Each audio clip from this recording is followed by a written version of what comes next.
All right, today it looks like we have a set of walnut built-in bookshelves. First order of business was to get the 4/4 walnut rough sawn down into some more manageable pieces.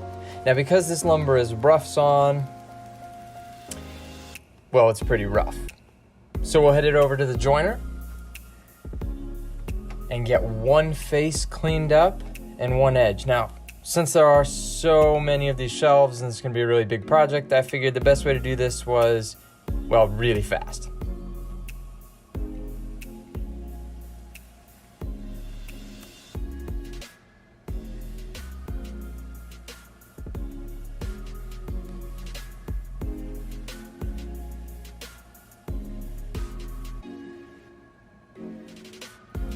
After we got that taken care of, we could start working on the back side and getting everything planed down to the same thickness. And again, like most things in this build, it's just gonna be a lot of the same thing. After that was taken care of, we can head over to the table saw and make sure that blade is perfectly 90 degrees from the edge, get that blade height set, and then we can rip these strips down to the same width. Now, again, this is a totally arbitrary number here.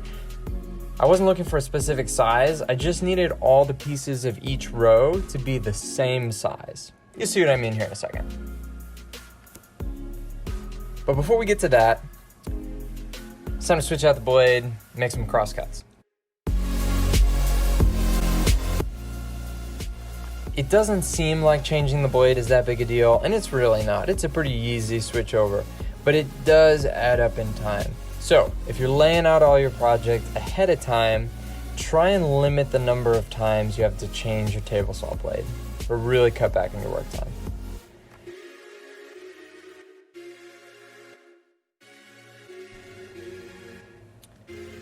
I needed to get the edges of these perfectly 90 degrees and clean, ready for the glue up. Because when these two boards butt up against each other, I don't want any gaps.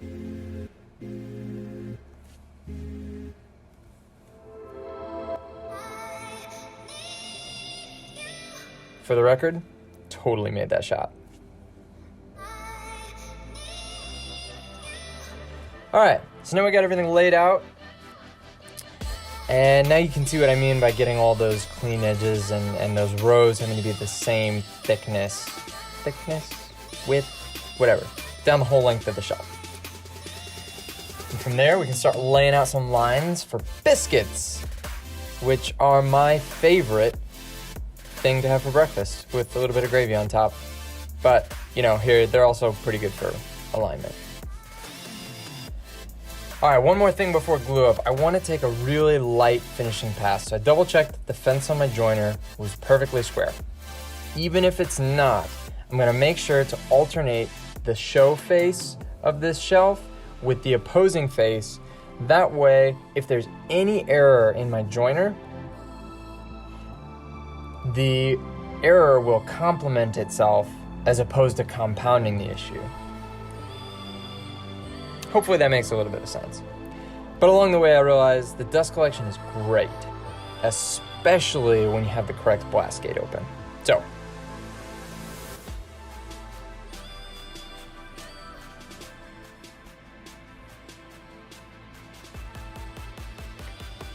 all right, speaking of the biscuits, here we go, biscuit joiner. Now for such a little tool, this thing puts out a lot of dust. So getting it hooked up to my shop vac made a big difference.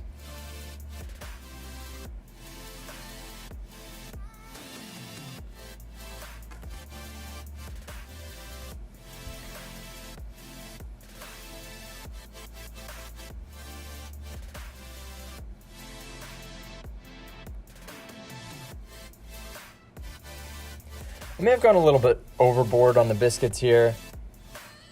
And again, these really aren't for strength. It's more for alignment purposes than anything else. All right, quick dry fit and we're ready to go.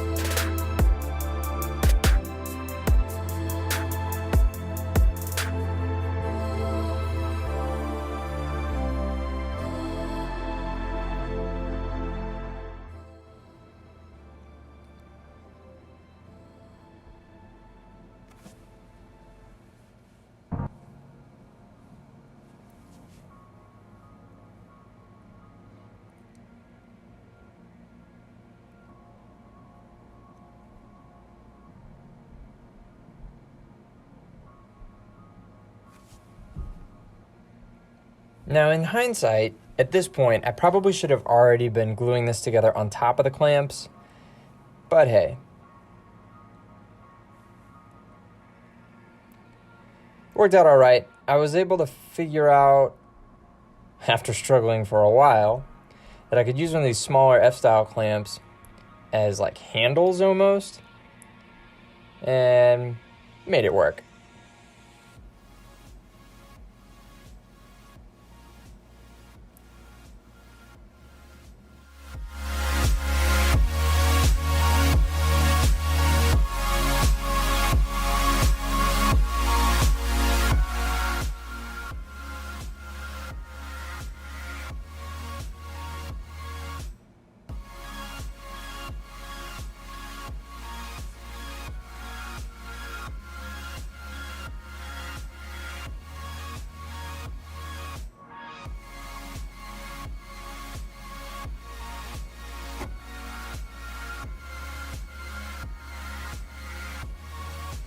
All right, so moving forward, we are going to need one of my favorite tools. And this is a somewhat recent discovery, but I want to show you guys this tool. It's really all it is one of those, I think it's called a 5-in-1 tool from your local box store.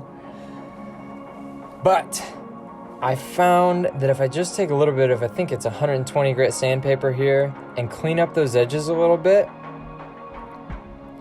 it really, really makes a big difference.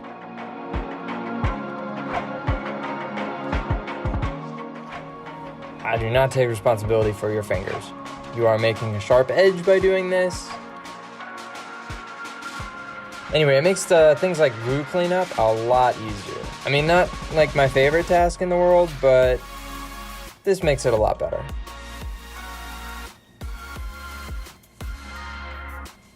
After that's all cleaned up, we head over to the table saw so I can rip these all down to their final width.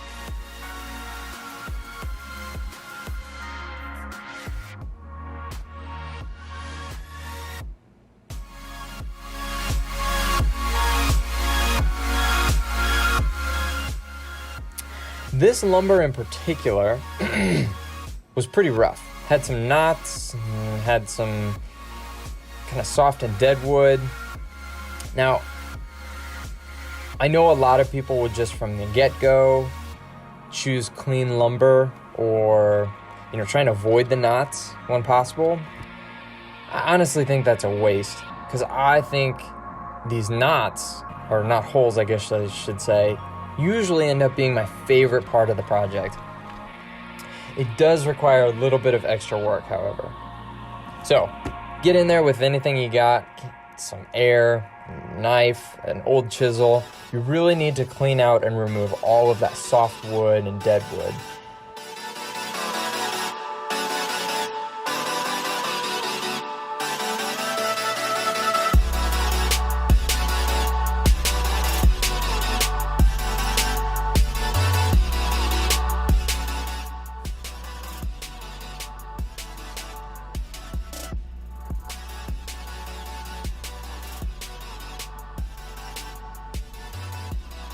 All right, after all those little holes and pits are cleaned out, quite a few of them went entirely through the shelf.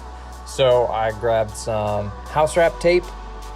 Now, I'm sure you could probably seal these up any number of ways. I found the house wrap tape works really well, and I've found that painter's tape does not at all. It's just a big leaky mess. And when we get to filling these defects with epoxy, a big leaky mess is just not a fun time. So take your time, make sure that all of the cracks and holes that go through are completely sealed on the bottom. And then we can head over to the dirtiest clean room in the world and pour some epoxy. I just mixed up some 2-part epoxy and some trans tint dye. I think the black looks good with the walnut. And we're just gonna generously fill all those imperfections and pits and holes. I did say that there were a lot of them in this walnut, right? All right, after that, it's on to cleanup. I think I saw this tip in maybe a Blacktail Studios video.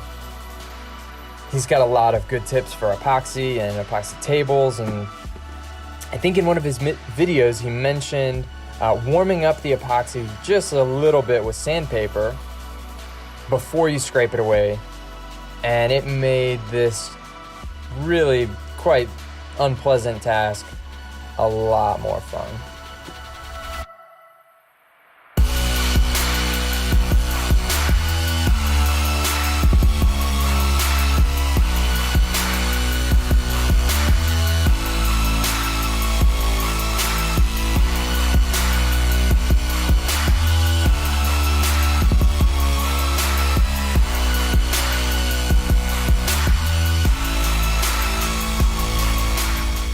After scraping away the excess epoxy, I noticed there was still some pitting and some smaller holes, so I just went back with a little bit of CA glue and an activator, filled those in.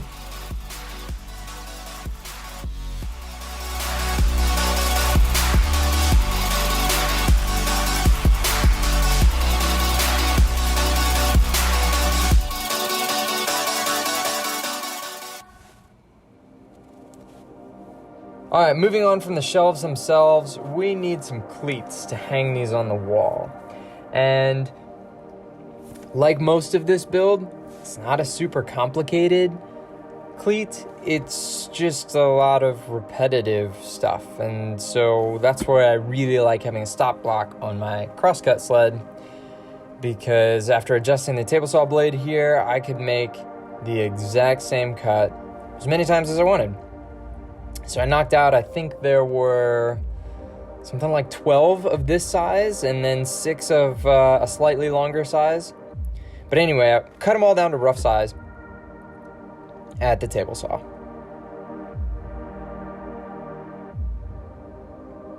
After that was finished, I took it over to the joiner to clean up one face and, well, another face. I don't know what you call them when it's square. Whatever, anyway, we finished it all off at the table saw and got set up to cut some angles. Now again, this part is completely arbitrary. I just wanted some sort of an angle that I thought looked pleasing and was not too sharp or dramatic. So I lined up my piece on the sled at an angle that I thought looked pretty good, played around with a couple different looks, and this is what I came up with. After that, I just went and got some scrap from the scrap bin.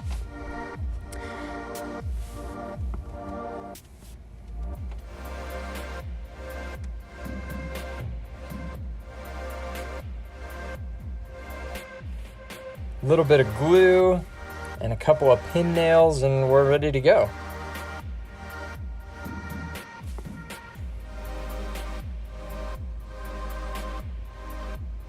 The nice thing about a sled like this is you make one cut on one side, and then in this case we can just flip the whole piece over and cut off the other end.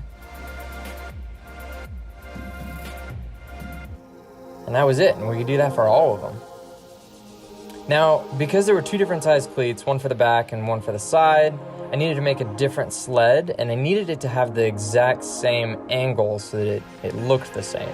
So I took that edge from there, made another sled, and went to it. After that, the last thing to do on these cleats was to cut a groove in for the Z-clip.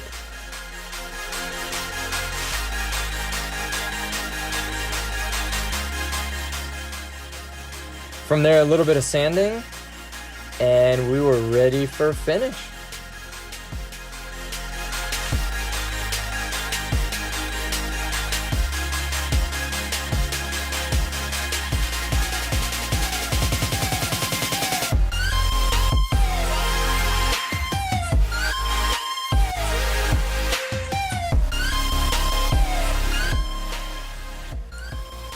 I decided for these shelves that I would go for a Danish oil.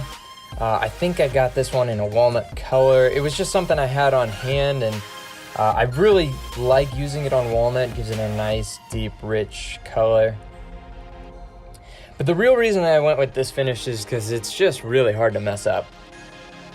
You just throw on a heavy flood coat, wipe it in, let it rest for just a few minutes, maybe 10 or 15 minutes, and then come back and buff it out with a clean rag. That's it.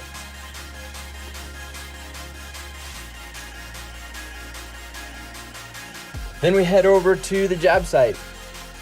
And this is where I remember just how much I like built-ins. No matter how square you build your shelves for a built-in, it doesn't matter, because the job site will not be square.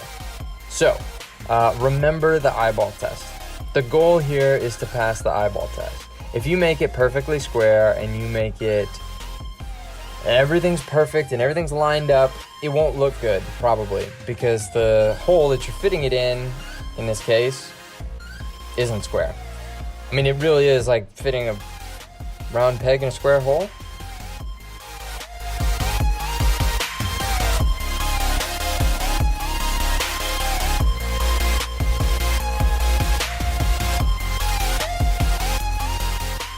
Using a nail is my favorite way to find a stud. I find it's the most accurate.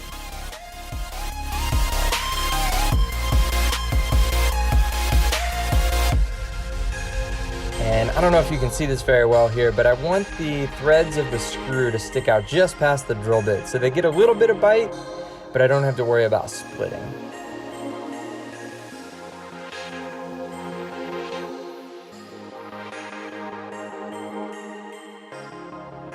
So I pre-drilled into the cleat, and then I lined the cleat up and used that drill bit to mark into the wall exactly where it was going to mount.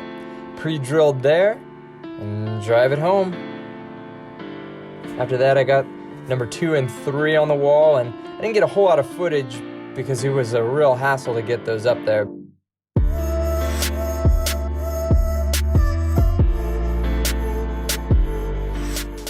From there, I put the rear cleat in and pre-drilled and Z-clips, and we're done. All right, I hope you guys enjoyed this. Let me know what you guys think.